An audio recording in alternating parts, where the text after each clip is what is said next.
My boyfriend stole my money to take another woman on vacation.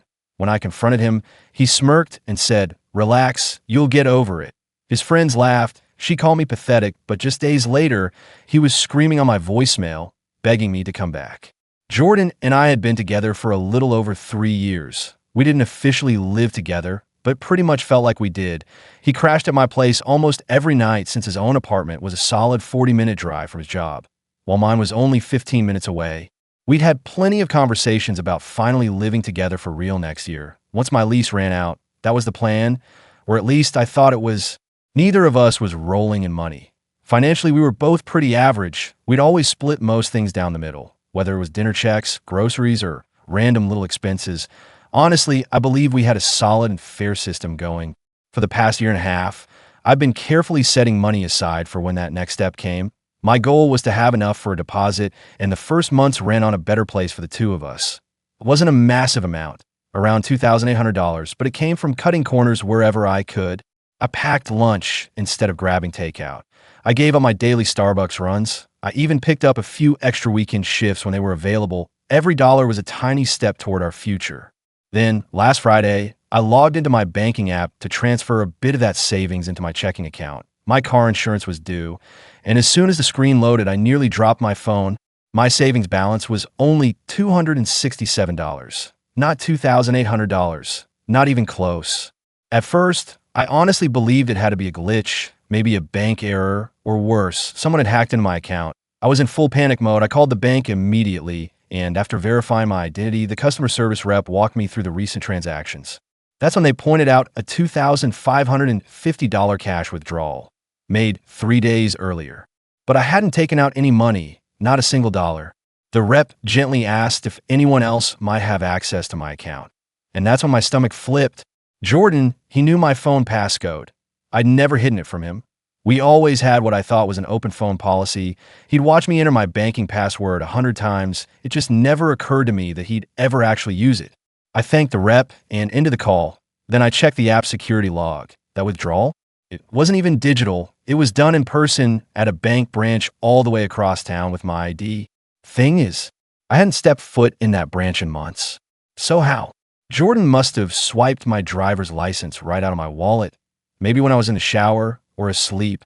I tried calling him, but his phone went straight to voicemail. I sent him a text instead, asking where he was and if we could talk. A few hours passed before he finally responded, casually saying he was out with the guys and will be back tomorrow. But something didn't sit right. The whole thing felt off.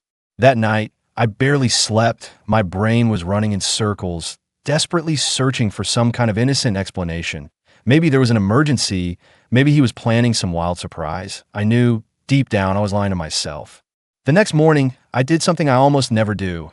I checked his Instagram. Jordan rarely posts anything, so I didn't expect much. His profile was dead quiet.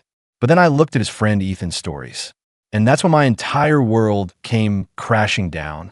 There he was, Jordan, on a beach with his arm around a woman I had never seen before. The caption read, "Day 2 of vacation vibes with these lovebirds," plural, lovebirds. I kept tapping through Ethan's stories, each frame hitting harder than the last. More shots of Jordan, more of that girl. Her name was Chloe, at least according to the tags and the location. A resort in Cancun. A resort that easily would have cost around $2,500 for 2 people. The amount he had stolen. I felt like I'd been punched in the gut. 3 years together. And he'd taken my savings. The money I'd worked so hard for. To fly off and play couple with someone else. I sat on the bathroom floor for what felt like forever. 1 minute crying, the next just staring blankly at the tile, completely numb. When Jordan finally walked through the door on Sunday night, I was ready. He came in like nothing had happened, tanned, smiling, duffel bag over his shoulder, casually saying hi like he hadn't just detonated my trust. He leaned in to kiss me, and I took a step back. I asked him where he'd really been. At first, he stuck to his original story, said he was just hanging with the guys. But when I pulled out my phone and showed him Ethan's Instagram stories, his expression shifted. Not to guilt, not to shame, just irritation, like I'd busted him for sneaking an extra slice of pizza, not for completely wrecking our relationship. He didn't even try to deny taking the money. Said it was a last-minute thing, and that Chloe had won tickets but didn't want to go alone. Apparently, he was planning to pay me back eventually, as if that made everything okay. When I reminded him that most weeks he could barely afford to split groceries, he got defensive. And then came the part that truly shattered me. He tried to act like it wasn't a big deal, said it wasn't like he took my rent money, claimed the cash was just sitting there. I reminded him, very clearly, that it wasn't just money, it was the future I'd been working toward for over a year. And he actually laughed, said we weren't going to find any decent place for only $2,800 anyway. I asked him directly if Chloe was his girlfriend. He hesitated just long enough to answer the question without saying a word, then said she was just a friend. Sure, because friends go on romantic beach getaways together. The whole time I was confronting him, he acted like I was the one being dramatic. He grabbed a beer from the fridge, told me he didn't want to argue, and brushed it off like I was overreacting.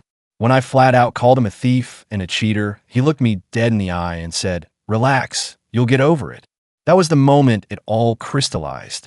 This wasn't some lapse in judgment. This wasn't a mistake. This was who he was. Someone who could steal from me, betray me, and then tell me to get over it like I was being unreasonable. I told him to leave, to get out of my apartment. He tried to argue, said his place was too far, that he had work in the morning. I told him that was his problem. He should have thought about that before stealing from me and taking another woman to Cancun.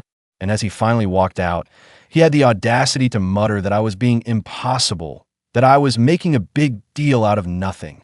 His final words? "Keep the drama. Chloe wouldn't act like this."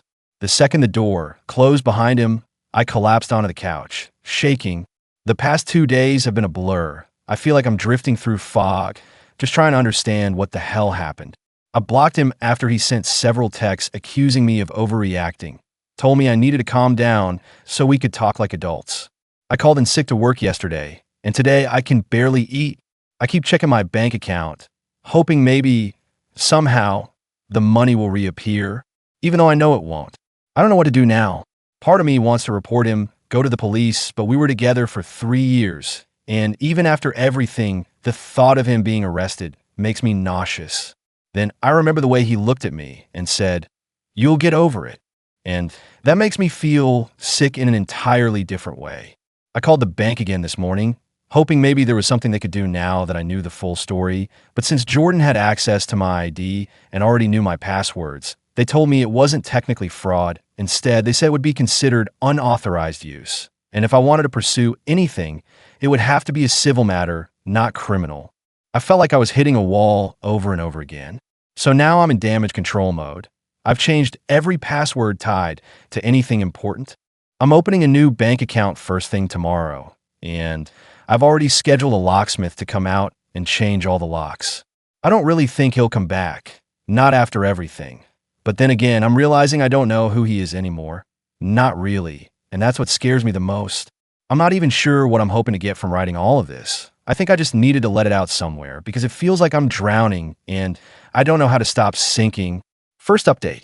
First, I just want to say thank you. I didn't expect the outpouring of support after that first post. I wasn't even sure anyone would read it, let alone care, but the comments, they meant more than I can explain.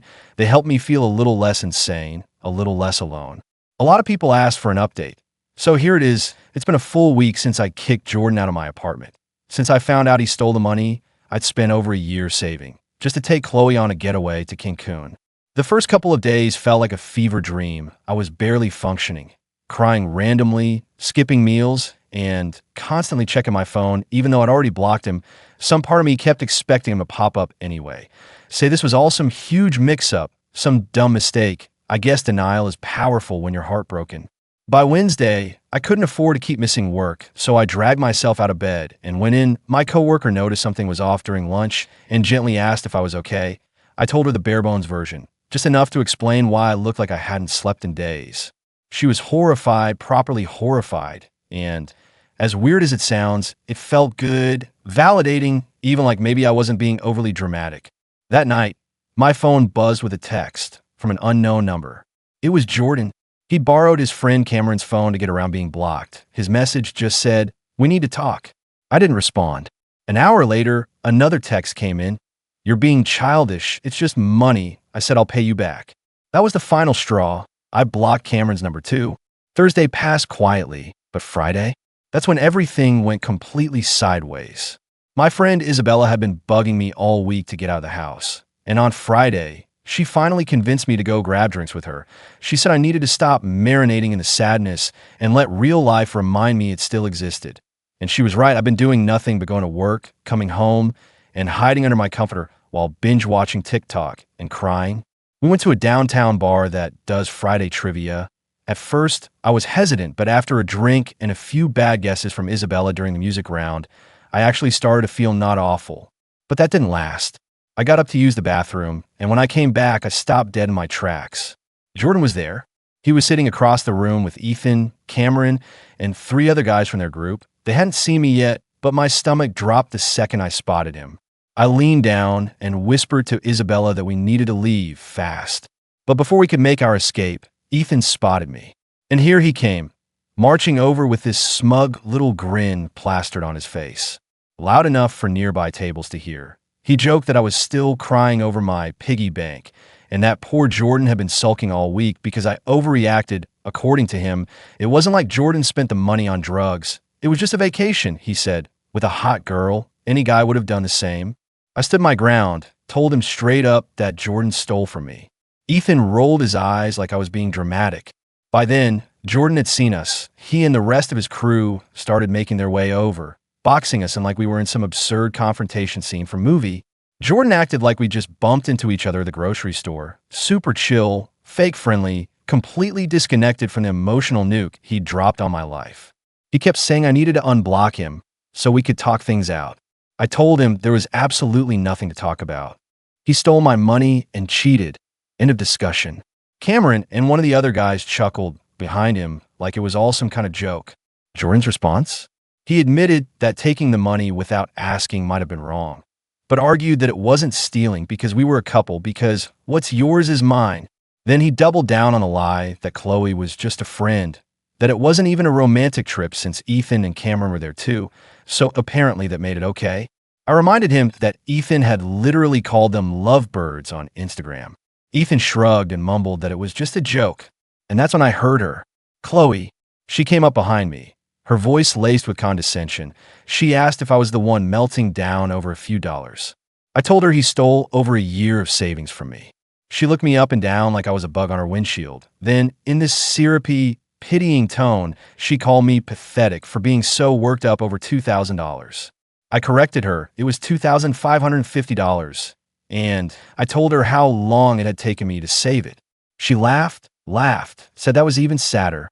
I turned to Jordan, hoping, somehow, that he would defend me, say something. Instead, he was just staring at the floor with the faintest smile on his face. And that's when it all clicked. He told them, all of them, they'd been laughing about it, about me, the idiot girlfriend who got her savings stolen, the one who actually cared. Isabella, bless her soul, announced loudly that we were leaving. She pushed past Cameron and led me toward the door. Behind us, more laughter. And Chloe made sure I heard her final parting shot, telling Jordan he dodged a bullet by not staying with someone so financially unstable. I made it outside before the tears came. Isabella pulled me into a hug as I tried to hold it together. Then she ordered us an Uber back to my place. In the car, she told me she never liked Jordan, that his friends were assholes, that she never understood what I saw in him. Once we got back to my apartment, Isabella stayed over. We ordered pizza, opened a bottle of wine, and I vented like I've never vented before. I showed her the text Jordan had sent from Cameron's phone. She even helped me block a few more numbers I hadn't thought of. The next morning, I woke up to an Instagram DM from Chloe. I almost deleted it without opening it, but curiosity got the better of me. It was a single message, but it confirmed everything I feared. She and Jordan had been seeing each other for months. She claimed he told her we were basically just roommates, that we'd already broken up. She said she didn't know about the money until after the trip, and that she thought it was gross, but she wanted me to know the truth. That Cancun wasn't the start of it. It had been going on way before. I took a screenshot, then blocked her too. Months. All those nights, he said he was helping friends move. All those weekend shifts I picked up while he said he had work. All those calls he took outside. It all makes sense now. When I showed Isabella the message, she wasn't surprised. She just shook her head and said, men like that don't just wake up one day and become snakes. They've been slithering for a long time. Jordan didn't just wake up one day and decide to steal from me and cheat. People I can build up to it over time.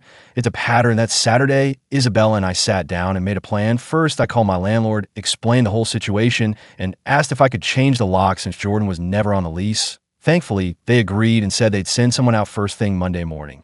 After that, I went to a completely different bank and opened a brand new account, transferring what little money I still had. I changed every password, set up two-factor authentication on everything, email, socials, even my Netflix. Then Isabella helped me go through my entire apartment, collecting anything Jordan had left behind. There wasn't much, a few clothes, a toothbrush, a couple of video games. Nothing worth arguing over. Sunday morning, I woke up feeling different, not better exactly, but more clear. The humiliation from Friday night was still there, still burning the back of my chest, but now there was something else underneath it. Anger, not the kind that explodes and fades like when I first found out. This was colder, sharper, focused. They all thought I was pathetic. Fine, let them, but I wasn't going to just crawl into a hole and disappear. I spent the entire day deep cleaning my apartment from top to bottom, tossing anything that reminded me of Jordan. I even moved the furniture around. It might sound stupid, but it felt like I was reclaiming my space, like I was telling the room this is mine now. I also sat down and created a budget, just a simple plan to slowly rebuild what Jordan had taken. It was going to take time, but I'd built savings once before. I could do it again. On Monday morning, the locksmith came and changed the locks. I felt this weird, subtle relief settle in my body, like a weight sliding off my shoulders. Jordan couldn't just stroll in anymore. That alone gave me more peace than I expected. Later at work, I checked my phone during lunch and saw 3 missed calls from Jordan's actual number, not a new one. I guess I missed one when I was blocking everyone. I listened to his voicemail, and the shift in his tone was jarring. Gone was the smugness from Friday night. He sounded frantic, almost panicked, saying we needed to talk because Chloe had started saying some crazy things and that they weren't true, or at least not all of them. He ended it with, "I miss you." I deleted the message without replying. When I got home from work, there was a small envelope slipped under my door. Inside was $300 in cash and a handwritten note that said, "Starting to pay you back. Can we please talk?" $300 out of $2,550. And he thought that was enough to start fixing things? I don't know what his angle is now. Maybe Chloe found out he's a thief and dumped him. Maybe his friends finally got tired of the drama and cut him off. Maybe he realized that living 40 minutes from work actually sucks. Whatever it is, I'm not playing along. The Jordan I thought I knew never existed. The real Jordan stole from me, cheated on me for months, laughed along while his friends made fun of me, and said nothing while his other girlfriend called me pathetic. That's who he is. Isabella's coming over again tonight to help me write a final message, one that makes it absolutely clear we are finished, and he needs to stop contacting me. She also suggested I start documenting everything in case I need to file for a restraining order. That still feels extreme to me, but after the last week, I wouldn't put anything past him. If anything else significant happens, I'll update again. Second update, I want to thank everyone for the overwhelming support on my previous posts. Reading your comments has been both comforting and eye-opening. A lot of you asked for another update. So here it is. It's been almost 2 weeks since that nightmare of a night at the bar, where Jordan, Chloe, and their friends humiliated me. Since then, Jordan has only gotten more persistent. That $300 he left under my door, just the beginning. He's shown up at my workplace twice now. I had to explain the whole situation to my supervisor, which was mortifying. He sent flowers with apology notes. He even had his mother call me. I didn't answer. Then, last Thursday morning, I walked outside and saw my car had a flat tire. At first, I thought it was just bad luck until I saw the small, clean puncture that looked intentional. I can't prove Jordan did it, but the timing? Way too convenient. I was already running late, so I had to call an Uber and deal with the tire later. Just another expense I didn't need. That was the last straw. After work, instead of going home, I went straight to Isabella's. I was honestly scared Jordan might be waiting in my apartment. I needed space to think. Isabella made dinner, and we sat down to figure out a real strategy. Not just blocking his number and hoping he'd go away, but an actual plan to get him out of my life completely. "You need to think of this like chess," she said. "He's made his moves. Now it's your turn." I've never been great at chess, but I knew exactly what she meant. Up until now, I've been reacting to Jordan, changing the locks after he tried to come over, blocking numbers after he texted me. I needed to stop reacting and start anticipating. We made a list of everything I needed to do. Move out completely while he was at work, separate myself financially, document everything, contact his family, talk to mutual friends, prepare for potential escalation. The next morning, I called in sick to work. I felt guilty, but I needed the time. First, I called my landlord again and gave them more context. To my surprise, they were very understanding. They agreed to let me out of the lease with just 30 days notice instead of the usual 60. Next, I went to my bank and asked to speak with a manager about my accounts. I'd already opened a new account elsewhere, but I wanted to make sure there weren't any leftover links between my finances and Jordan. I also checked my credit report to make sure he hadn't opened anything in my name. Thankfully, he hadn't crossed that line yet. That afternoon, I made a full inventory of everything in my apartment. I took photos of my belongings and split everything into categories. Things that were definitely mine from before Jordan, items we bought together, and stuff that was clearly his for the shared purchases. I made notes on who paid for what. That evening, I started packing up my essentials, important documents, sentimental things, and enough clothes to last me a week. Isabella helped me move everything to her place for now. Just knowing I had a safe space to land made a big difference. Then came the hardest part, contacting Jordan's family, especially his mom. She had always been kind to me, which made this even more painful. I wrote and rewrote a message to her, trying to walk the line between straightforward and accusatory. In the end, I kept it factual. I told her Jordan had taken money from my account without permission, that he'd used it to go on vacation with another woman, that when I confronted him, he was dismissive and cruel. I attached screenshots, my bank statement showing the withdrawal, Ethan's Instagram post from Cancun, Chloe's messages confirming they'd been together for months. Her response came fast. Jordan didn't just wake up one day and decide to steal from me and cheat. People like him work up to it. There's a slow erosion of boundaries and decency, and by the time the betrayal happens, they've already justified it to themselves 100 different ways. That Saturday, I started taking my life back. First thing, I called my landlord, explained everything that had happened, and asked if I could change the lock since Jordan wasn't on the lease. Thankfully, they agreed and scheduled someone to come out first thing Monday morning. Next, I went to a different bank and opened an entirely new account, transferring over what little money I still had left. I changed all my passwords, added two-factor authentication to everything I could think of, and locked things down. Isabella came over to help, and we combed through the apartment, boxing up anything Jordan had left behind. There wasn't much, just a few clothes, a toothbrush, a couple of video games, nothing I care to argue over. Sunday morning, I woke up feeling different, not better exactly, but more clear-headed. The sting of Friday night was still there. Of course it was, but underneath the humiliation, there was something else brewing. Anger, not the loud, impulsive kind I felt when I first found out. This was colder, sharper, more focused. They thought I was weak? Pathetic? Fine, let them think that. But I wasn't about to fade away or collapse in on myself. I spent the entire day cleaning the apartment from top to bottom, tossed anything that reminded me of Jordan, moved the furniture around. It sounds small, maybe even silly, but it felt like reclaiming the space, like making it mine again.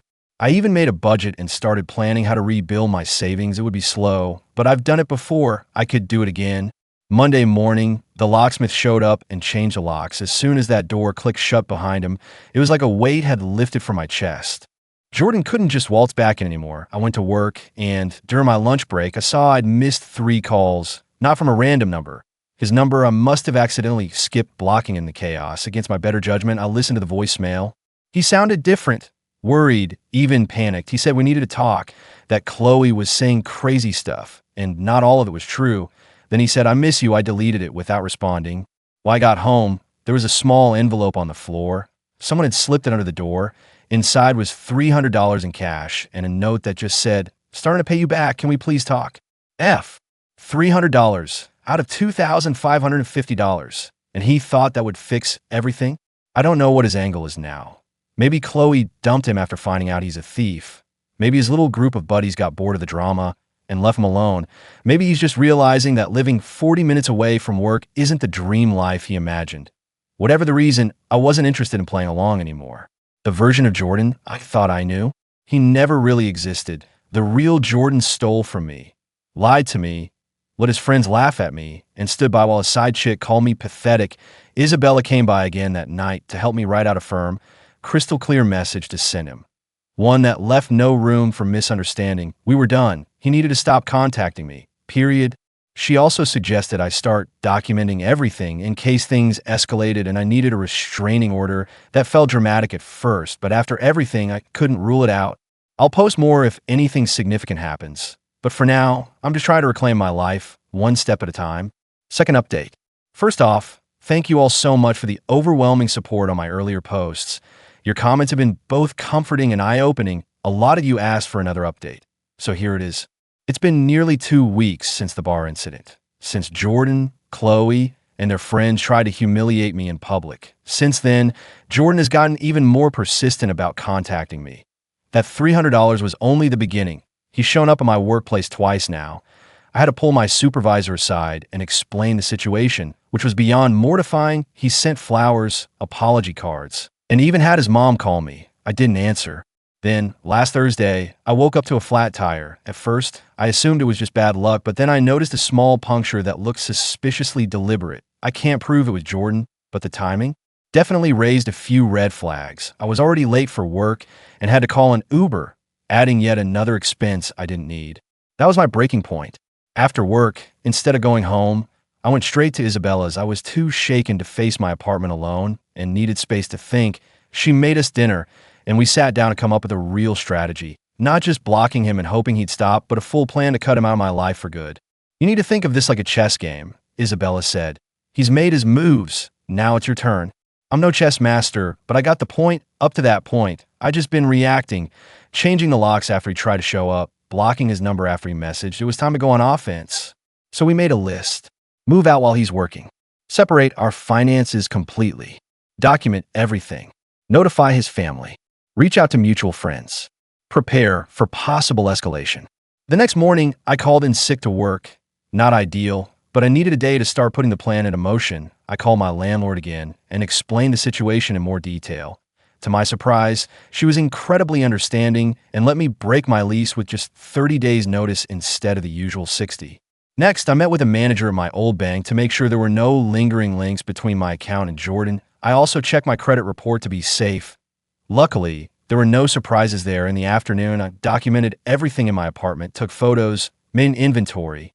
I sorted everything into 3 piles. Stuff that was definitely mine from before Jordan, things we bought together, and stuff that clearly belonged to him. For shared items, I made notes about who paid for what. That night, I packed up my most important belongings, documents, sentimental things, clothes for a week, and moved them to Isabella's for safekeeping. The next step was the one I dreaded most. Contacting Jordan's parents, his mom, especially, had always been kind to me. I wrote and rewrote a message until it struck the right balance. I didn't want to attack, but I needed her to know the truth. I told her Jordan had taken money from me without permission, used it to go on a vacation with another woman, and acted cruel and dismissive when I confronted him. I included screenshots from my bank account, posts from Ethan's Instagram showing the trip, and a message from Chloe confirming they'd been seeing each other for months. The next morning, she replied, "Maya, I'm shocked and disappointed to hear this. I raised Jordan better than this. I'm so sorry for what you're going through. I'll be speaking with him." It was like a breath of air I didn't realize I'd been holding. She believed me. I didn't know how much I needed that validation until I got it. The next move was reaching out to mutual friends before Jordan had the chance to twist the story. I started with Theo. He's known Jordan longer than I have, but he's always been level-headed. We met at a cafe, and I walked him through everything, showed him the same evidence I'd shared with Jordan's mom. His reaction shocked me. I knew something was off. He said, "Jordan has been acting weird for months, avoiding the group, making excuses, and just last week, he asked if anyone could lend him rent money." Rent? That didn't sound like Jordan. He never had issues paying rent before. But then again, maybe he hadn't factored in the cost of cheating. Before we left, Theo promised he'd talk to the rest of the group and clear the air. Not everyone's going to believe it, he warned. Ethan and Cameron are practically glued to him, but the rest will get it. I kept moving forward. I found a small studio apartment across town that I could afford on my own, signed a 6-month lease, and scheduled the move for the following week. I also changed my phone number and only gave it to people I absolutely trusted: Isabella, my family, a few close friends, and my supervisor. When it came time to pack the rest of my stuff, I chose a Tuesday when I knew Jordan would be working a double shift. Isabella and Theo came to help. Theo even brought his pickup truck. We were almost done when I got a text from a number I didn't recognize. "Heads up, Jordan just left work early, said he wasn't feeling well." It was from Lucas, a guy who works with Jordan. We met once at a company picnic. I hadn't even thought to warn him, but apparently Theo had filled him in. My heart dropped. We still had boxes everywhere. We moved in near silence, shoving things into boxes with no time for neatness. We just loaded the last of it when Jordan's car rolled into the parking lot. Theo jumped in his truck. Isabella and I scrambled into mine. As we pulled out, I saw Jordan spot us. The look on his face, confusion turning to shock, then rage, is something I'll never forget. The rest of the day was a blur. We unloaded boxes, set up the basics, jumped every time my phone buzzed. Somehow, Jordan had already got my new number and was sending a constant stream of texts, apologies, angry rants, desperate pleas. I didn't respond, just took screenshots and added them to my growing folder. That night, I slept on a bare mattress in an unfamiliar room surrounded by boxes. The fridge only had a pizza box and 2 beers Theo brought over. But there were no ghosts of Jordan there. No fear of him walking through the door, just peace. The next morning, I had a voicemail from Jordan's mom. She sounded tired and broken. Maya, I spoke with Jordan. He admitted everything. I don't know what to say except I'm sorry. He wasn't raised like this. If there's anything you need, please let me know. It's been 3 days since the move. Jordan's messages are less frequent now, but more desperate. Yesterday, he emailed me saying Chloe dumped him after learning the truth and that he now realizes how badly he messed up. I didn't reply. I'm still spending most nights at Isabella's, only popping back to the new apartment to grab things, partly because I'm not fully unpacked yet, but mostly because I'm scared he might find me. It's been exhausting, it's been sad, but it's also been freeing. After I moved out and reached out to Jordan's family and our mutual friends, things were quiet for about 4 days. At first, I felt relieved. Maybe he finally got the message and decided to move on. I should have known better. That silence broke last Monday morning. I was getting ready for work when my phone buzzed. Another unknown number. The message read, I know you're seeing these. You can't just throw away 3 years. We need to talk. I blocked it without replying. By lunchtime, he'd found another way to reach me. This time through a fake Instagram account. The message was longer, but the message was basically the same, that I was overreacting, that he'd made a mistake, that we could fix this. What struck me the most was what wasn't in the message. No apology for stealing from me. No acknowledgement of the months he spent lying and cheating. Just I made a mistake, like he'd forgotten to take the trash out. That evening, Theo texted and asked if I wanted to grab dinner. He'd been checking in regularly ever since helping me move. Over pad thai, he filled me in on what he'd been hearing through the grapevine. Apparently, Jordan's life was starting to come apart at the seams. Chloe had completely broken things off after learning the full story. Turns out Jordan told her we were more like roommates who occasionally hooked up, not a committed couple of 3 years. His parents had cut him off financially. I didn't even know they were helping him, but they'd apparently been paying his car insurance and phone bill. Not anymore. Ethan and Cameron were still hanging around him, but most of our other friends had started distancing themselves. And the cherry on top? He was struggling to keep up with rent. His apartment was always pricier than mine. And now that he couldn't use my place as a pit stop near work, gas costs were draining him too. The Cancun trip had wiped out what little savings he had left. The next morning, I woke up to an email from Jordan's mom. She wanted to meet up for coffee and return a few of my things that were still at their house. When I got there, she was already waiting. She looked exhausted. Dark circles, no makeup, just drained. She apologized for everything and said Jordan had moved back in temporarily because he couldn't afford his own place anymore. She said he wasn't handling it well, angry at everyone and refusing to see that these were the consequences of his own actions. Before we said goodbye, she hugged me and told me I deserved better. I sat in my car afterward and cried. Not for Jordan, for what I thought we had, for the life I thought we were building, for the version of him I believed in. The following few days were quiet. I was starting to find a rhythm in my new place, even managed to rebuild a little bit of my savings. For brief moments, I almost forgot the chaos of the past few weeks. Then, Friday happened. I was at the grocery store when I noticed Cameron watching me from the end of an aisle. My stomach dropped. If Cameron was here, was Jordan nearby too? I left my cart and headed for the exit. In the parking lot, I nearly ran into Ethan. To my surprise, he apologized. He admitted that Jordan had told him we were having problems, that things were casual, and that the money was partly his anyway. But apparently, Jordan had been spiraling, angry all the time, borrowing money he never paid back, and even got drunk and punched a hole in Cameron's bathroom wall. The part that shook me the most was that Jordan still talked about me like I was coming back any day now. When I got home, I found a package by my door with my name written in Jordan's handwriting. Inside was $500 in cash and a rambling letter. The whole thing bounced between apologies, justifications, and desperate pleas for another chance. He wrote that he'd sold his gaming console to start paying me back and mentioned going to 2 therapy sessions. That night, my phone rang, unknown number again. Against my better judgment, I picked up. It was Jordan. He was slurring, probably drunk. He asked if I'd gotten his package, and when I said yes, his tone turned desperate. He went on and on about everything falling apart, his parents treating him like a child, Chloe cutting him off, his friends turning on him. He begged me not to throw away 3 years over what he still called one mistake. I reminded him this wasn't just one mistake. It was a pattern of decisions he made, consciously and repeatedly. That's when he started crying, full-on sobbing, begging me to take him back. I told him goodbye and hung up. Then I blocked the number. Not long after, my phone started blowing up again. More calls, more voicemails from different numbers. The first few were tearful, apologetic, but they quickly shifted. The last voicemail, left at 2:37 a.m., was just Jordan screaming words like, "You ruined my life," and "You never loved me," before it all dissolved into unintelligible yelling. I saved every voicemail and sent them to Isabella and Theo, just in case. The next morning, Jordan's mom texted again. She apologized for his behavior and said they'd taken away his car keys and were trying to get him more serious help. It's been 2 days since that last call. Jordan hasn't tried to contact me again, but I'm still on edge. I've been staying with Isabella again, just to be safe. I don't know what happens next, but I know one thing. I'm not going back. Not after everything he's done.